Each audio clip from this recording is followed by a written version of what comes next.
Any question about this?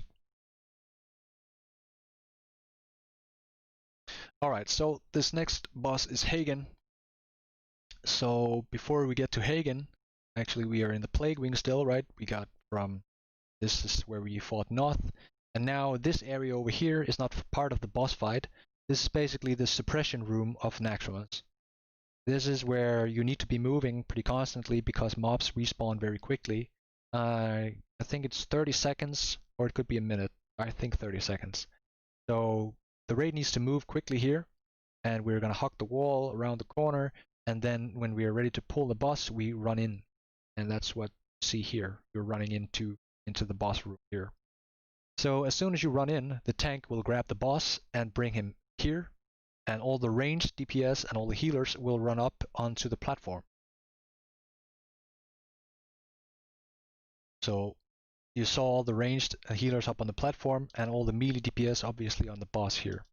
So what we got going on at Heigan is called the Heigan Dance, and it basically means that you see the cracks here. There's fire coming out of them, except it's not fire, it's dealing nature damage, so it's some kind of I don't know what to call it, but it's dealing nature damage. So that's the potion that you want to up this nature protection.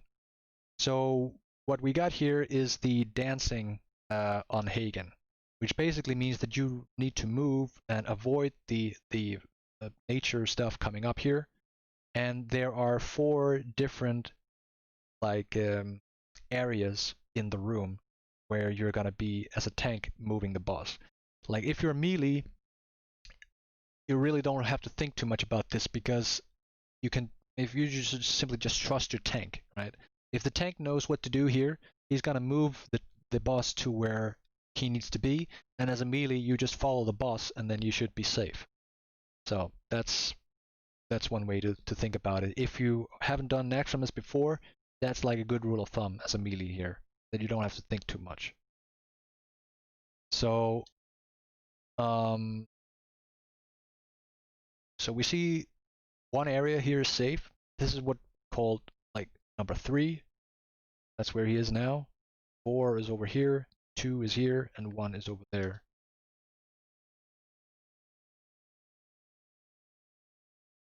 So that's number 2 that is safe.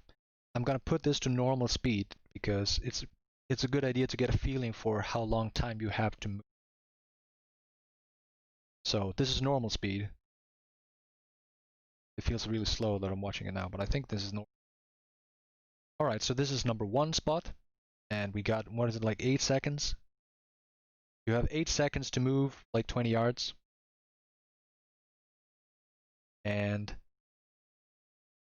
But now we got another timer that says put on your dancing shoes. Now this means that actually the boss is gonna teleport up onto the platform up here, and then the real dance will begin, so to speak. So now we have all the healers and the ranged DPS move away from the platform and down here at number 1 spot to meet the melee. So that's what we'll be seeing now. He's teleporting up on the platform. The healers and ranged come down, and now we have an eruption, so it's already begun. But now we see that the next eruption happens after 3 seconds and not 8 as before, or was it 9? Anyway, it's much quicker now, right? 3 seconds. You have 3 seconds to move to the next spot, and you see a lot of people was not quick enough. So this is where the practice is gonna happen with getting the dance right and getting a feel for how far do you need to run to be safe and where are the good spots to be standing, and there's gonna be some learning on the road there.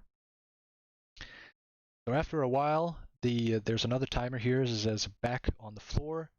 So you got back when you arrive back here to number 1 spot, then you grab the boss, and the ranged and healers move up on the platform. Oh, it's actually number 2, I think.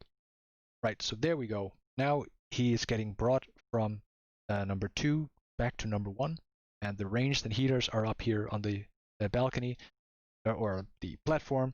And now you got a repeat of the first phase again. So that is the like the phases, right? back on the floor, 90 seconds to next teleport.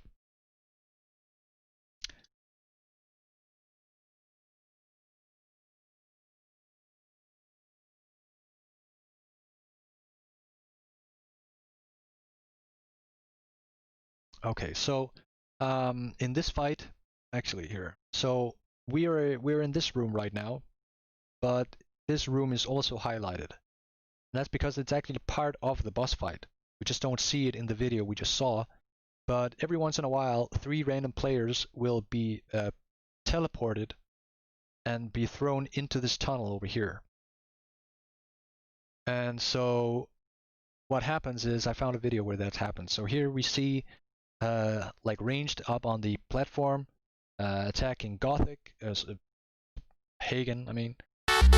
Let me turn that off. And then you get teleported. Now, when you get teleported, you're up here in this end, and the objective is to survive through this tunnel and re-enter the other room. So this is what we'll see.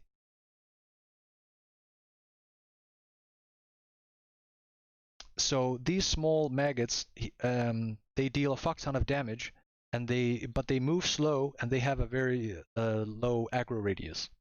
So tip number 1 is try to, don't run too close to them. But as you see, you can actually move quite close without them aggroing. The other thing to keep in mind is these eye stalks, which are basically like the eye tentacles from Sethune. They also do a mind flay that will deal damage and slow your movement. But they're easier than the ones from Sethune in that they have like very, very low health. They'll die to most, like, I think they have like 500 health. Any instant cast is probably enough to kill them. So try to do a fire blast, and that's that. Then they're gone. So in this clip, there was only 1 eye stalk. That's extremely lucky. You could expect somewhere between 3 and 5 eye stalks when you get teleported on Chronos. And that means that when you get teleported, whenever somebody gets teleported, 3 people will be teleported at a time. So I suggest that you stick together as a group, because especially if you're melee, right, you would want to try to stay close to some kind of ranged DPS who could sort of help your way through to the end. Now, when you get down to the edge here, you'll see that these maggots, you'll have aggro from a lot of the maggots, but they will actually not follow you into this room. As soon as you move into this room, they will reset. So don't worry about those.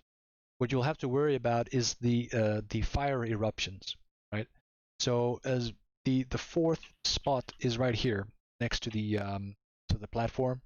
So when you're going up to get back to the platform, make sure that you don't run straight into the nature damage and die, right? So you have to keep an eye out on when the eruptions are happening.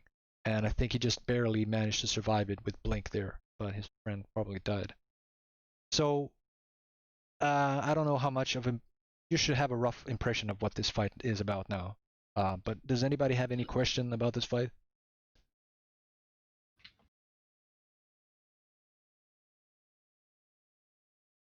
And again, if you don't want to say anything, you could type your question in the Twitch chat. I'm not going to be reading any other channels except the Twitch chat, because I can't keep up with it. So let's move on.